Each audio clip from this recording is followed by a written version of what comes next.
Les voyageurs rentrant en Italie après un séjour en Grèce, en Espagne, à Malte et en Croatie devront subir un test de dépistage du Covid-19 dès leur arrivée sur le territoire.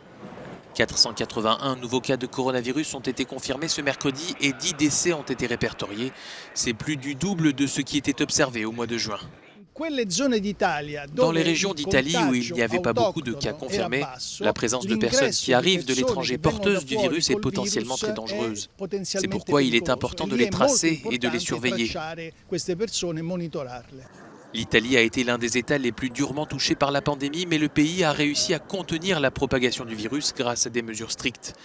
Les vacanciers qui se rendent dans des zones où les règles sont beaucoup plus souples posent donc problème dans une Italie encore choquée et qui tente de reconstruire son économie.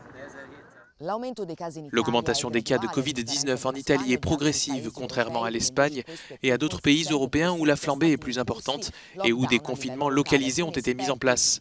Certains experts italiens critiquent l'absence de coordination à l'échelle européenne, compte tenu notamment de la mobilité croissante des personnes en cette saison estivale.